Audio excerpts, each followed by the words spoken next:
If you're talking about it, I'll be talking about it. Dennis Prager here. Join me this morning at 11, right here on AM 560, The Answer.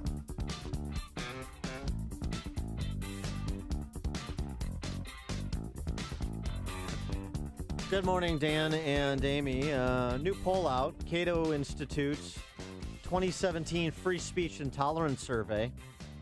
National poll, 2,300 U.S. adults find 71% of Americans believe political correctness has silenced important discussions our society needs to have. As such, 58% of Americans believe the political climate prevents them from sharing their own political beliefs. In other words, 58% of Americans are afraid to share their political views. Are you one of them? 312-642-5600, turnkey.pro answer line. 64636-DA, turnkey.pro text line. I mean, if you're on a college campus, I understand because you're going to be pilloried.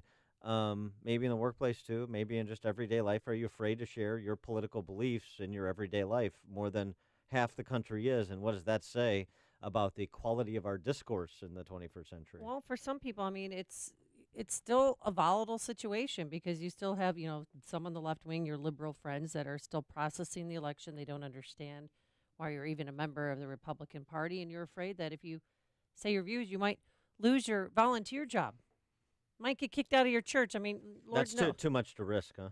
Well, for me, right now, yeah, that's, it's one of my passions. I love coaching, and I would hate to lose my job because of maybe where I work. But even what happened to Milo? Milo was last night at Cal State Fullerton, and he had a half-hour speech.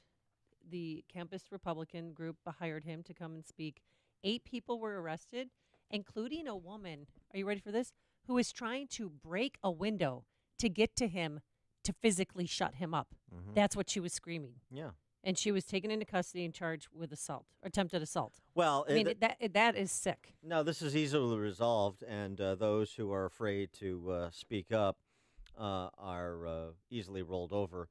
Is Emma Jing, who is a student at the University of California, Santa Barbara, the Gauchos. Uh-huh. She has written an op-ed. This is not unique. It's just another example. Calling for the abolition of the First Amendment. Oh, really? Other democratic countries don't have totally free speech. In Germany, for example, it's illegal to deny the Holocaust. So because Germany does it, we should do it. Okay. Interesting logical continuum. With two different ends of the spectrum, there should be a fine line where free speech stops being a right and starts being a threat to the very idea of America.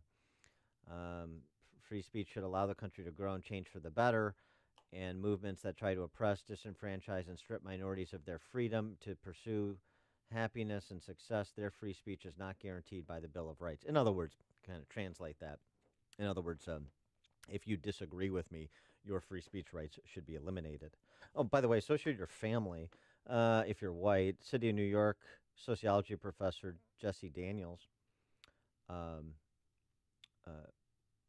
said yesterday tweeted that the white nuclear family promotes white supremacy. So we have to get rid of the white nuclear family while we're getting rid of free speech rights for people who don't hew to the cultural Marxist orthodoxy. I just thought you should know. But hey, maybe you'll get your tax cuts. We'll get the answer to that question from Steve Moore, senior economist or chief economist at the Heritage Foundation, senior economist for CNN. Wall Street Journal columnist Steve joins us now. Steve, thanks for being with us. Appreciate it. Hi, guys. It looks like that today was supposed to be the big day for tax reform, but they put it off by a day. The House Ways and Means Committee will now release its plan tomorrow because I think they've got a few more details to iron out. One of which is that state and local tax deduction and what to do about that. What is that the sole sticking point? I don't know all the sticking points. What they're trying to do is cram a $4 trillion tax cut into a $1.5 trillion box. So that's a bit of a Houdini trick they're trying to do. What I've told them they have to do is assume that we're going to get 3% growth. And by the way, the economy is already growing at 3%. We had an awesome number that came out on Thursday or Friday of last week that the economy grew at 3% despite the hurricanes. We would probably have 4% growth Dan and Amy, if it had not been for the hurricanes, which is amazing because, gee, I seem to remember about this time last year, every liberal economist in the country said, Trump is lying. He's lying when he says we can get to 3% growth. That's impossible. How could it happen? We never got to 3% growth under Obama, so how is Trump going to do it? Well, it's happening. And by the way, a great irony, by the way, Dan, you'll appreciate this one. So this week's Time Magazine cover, I don't know if you've seen it, is Trump is dismantling government. And, that's said as a negative thing, right? And so the week that they have that headline, Trump is dismantling government, we have this awesome GDP report where the economy is growing. Gee, do you think there might be a relationship there? Yeah, the Butterfield effect. So this new tax plan, I keep hearing from the Democrats, and I don't know, from different voices, how is it going to affect everyone's retirement? Retirement? Well, that's a great question because there was actually that relates to what Dan was asking me about, what are the sticking points. One of them is what to do about these 401k plans. Now, I think, I don't know what you guys think, but I think it is insane for Republicans to be going after people's 401k accounts. I mean, these are retirement accounts. They're a way for people to build up personal wealth, get invested in the stock market so everybody can enjoy this $5 trillion increase in valuations that's happened since Trump was elected. When you have 55 million people who have these accounts, these allow you to put your money into these accounts tax-free. They're popular with voters. They're a good way to build up, savings and wealth and retirement income. And God knows that we're not going to be able to retire on Social Security. So I don't understand the logic of going after 401ks. I don't think in the end they're going to touch the the 401k plans. What about the logic of a higher rate for at the top? It's ridiculous. This is just ridiculous. I mean, in fact, I just wrote a piece for the Wall Street Journal saying, look, if you have to, get more money out of rich people, to pay for the plan, don't raise the rates. Get rid of the deductions. This is an amazing story. Nobody's talking about this, but did you guys see the story? It was about a week and a half ago that George Soros is putting $18 billion, not 18 million, $18 billion into a family foundation, his Open Society Foundation, which is what funds things like, great groups like Media Matters and Black Lives Matter and Antifa. That's $18 billion that has never been taxed. It's all unrealized capital gains that will now flow into this family foundation. By the way, he'll be able to, to employ his family members, his pals, his friends, his grandkids, all of them with tax-free money. That's absurd. Close that billionaire loophole and make Bill Gates and Warren Buffett and the Koch brothers and those guys, when they make them pay the tax on the capital gains of their appreciated stock. That's a way to pay for this tax cut. What about also just with respect to that top rate, if you want to kind of play a little bit of class envy politics, which there seems to be an appetite to do from the Trump administration, why don't you just leave it at 39.6% and reduce everybody else's? I think that's what they're going to end up doing.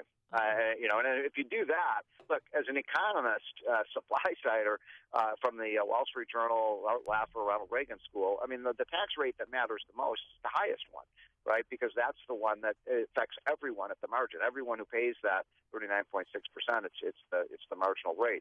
So if you're not going to cut that, then I would just go back to the Larry Kudlow, Steve Moore idea of just double the standard deduction. And then concentrate on the heart and soul of the plan, which is to lower those business taxes to bring businesses and jobs back to the United States. I guarantee you that's going to happen. And my worry, Dan, right now, we started with 15%, when Larry and I wrote the original plan for Trump, 15% corporate rate. Trump always insisted upon that, by the way. He always said 15% rate for all businesses. And then, of course, the negotiators have negotiated that up to 20%. And I'm worried that that's just the opening bid. Now it's going to go 22, 24, 25, and then, you're going to kind of neuter the whole economic effect of the plan. And you may have seen that France and 2 or 3 other European countries just announced they're cutting their corporate rates. So, we're not catching up with them if we only cut our rate to, say, 25%. So the bottom line, this is tax cuts and not tax reform. Well, that is tax reform. That's a good point. I think you're right, Amy. I think it is mostly a tax cut. And there will be some reforms, but you've seen the hullabaloo about closing the state and local deduction. I mean, people from Illinois and New York and I almost got mobbed, in the streets of Connecticut yesterday when I was there because, oh my God, we can't possibly survive without this. But I guarantee you, it's going to force people in Hartford and Springfield and Albany and these places to start cutting their their income taxes and their other taxes. I know, Dan, you laugh at me when I say that, but I still think it's going to put huge pressure on these states, these high-tax states, to lower their taxes if 40% of it isn't subsidized by the federal government.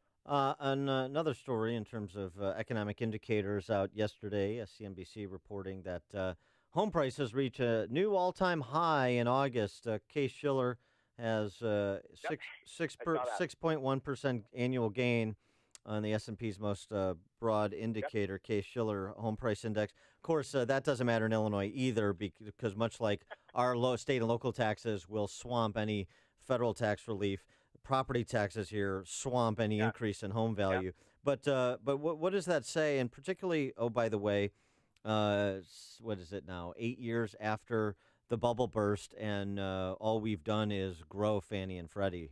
Where's this going? Well, first of all, it's a sign of this. This is now a sizzling, red-hot economy. I mean, there's just no denying it. I mean, we're seeing every single indicator. You'd be hard-pressed, Dan. You search today, find any indicator that isn't positive or very positive on the economy. I mean, consumer confidence is high. We have the unemployment numbers in terms of new jobless claims hit a 40-year low. We've got 3% plus growth. We've got every indicator is positive, and that includes housing. Now, my worry is what you just mentioned, Dan. We are doing, ladies and gentlemen, and why the alarms aren't going off in Washington, I have no idea. But we are doing exactly today what we were doing in 2006, to 2007, and 2008, 2005. We are providing 100% taxpayer guarantee on 3 and 4% down payment loans. That is a recipe for repeating the housing meltdown that happened before. We have learned nothing. And why is it? Because of the political power of the housing lobby and Fannie Mae and Freddie Mac. You want to talk about the revolving door in Washington, the swamp. Anytime somebody retires from Congress or from the White House, the first thing they do is run over and get a multi-million-dollar salary from Fannie Mae and Freddie Mac. A lot of people are getting rich off of that thing. We should privatize it, shut it down. I'm old-fashioned, Dad. You want to stop another housing crisis? Let's go back to 10, 15, 20% down payment on mortgages. I guarantee people won't default on those mortgages because they got skin in the game. Yeah, no, I agree. I think that's well said, and that's why I'm putting all my money in Bitcoin, getting out of my house. Steve Moore. Keep it in the stock market, folks. If we get this tax cut done, oh, my God, the stock market's going to go through the roof because think about this. Now, instead of the government, if you own stock, now instead of the government taking, 35 or 40% of the gains, now they're only going to take, hopefully 20. Well, tell all your friends in Congress to get it done already. Then tell Kevin Brady, chop. 24/7. If I didn't have to waste time doing shows like this, I'd be on Steve Moore, thanks so much for joining us. Appreciate it. And he joined. And he joined us on our turnkey.pro answer line. Listen to Dan and Amy on your smartphone. Download the AM 560 mobile app today at 560theanswer.com/mobile.